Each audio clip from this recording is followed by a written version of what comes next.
Saçın arxasını qatlı kəsim eləmək üçün gördüyünüz kimi saçı zonalara bölürük. İndi bura nape zonasıdır. Bura gördüyünüz oksipital zonadır. Burada crown, yəni tac bölgəsidir.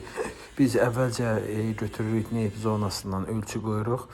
Oksipital zonadan bir tutam saç götürürük və aşağı doğru darayırıq. Götürdüyümüz saçın qalanını bağlayırıq.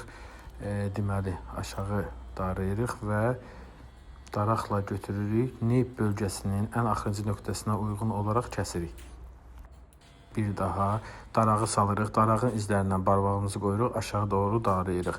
Artıq qalan hissəni yenə də bağlayırıq və təzədən götürürük. Bundan öncə kəsdiyimiz tutamla bərabərə gətirib 90 dərəcədə yenidən kəsirik. Yenidən darayırıq. Darağın izindən barmağımızı qoyuruq. Həmən hissəni aşağı doğru darayırıq. Yəni bundan öncə kəsdiklərimizi hamısını aşağı darayıb, ən sonuncu kəsdiyimiz tutamla bərabər eləyib, yenidən 90 dərəcədə kəsirik.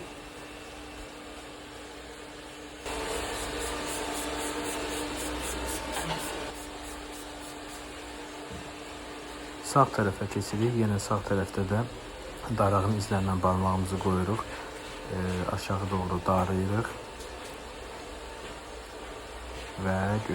Və götürüb eyni bərabərdə sonuncu kəsdiyimiz nape bölgəsinin ölçüsündən bərabər olaraq 90 dərəcədə kəsirik saçları.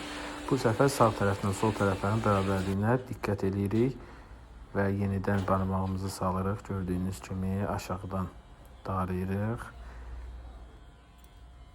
Təzədən götürürük. Bu şəkildə 90 dərəcədə bərabərdən kəsirik.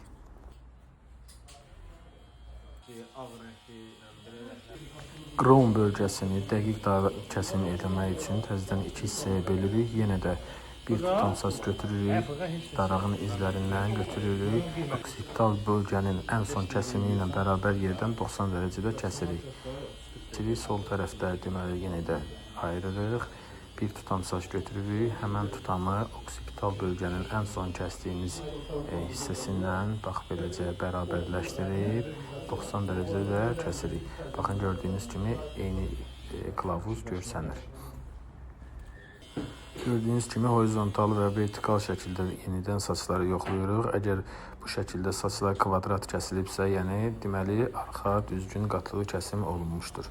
Saçlar bir-birinin üstündə qatlı şəkildə düzülmüşdür.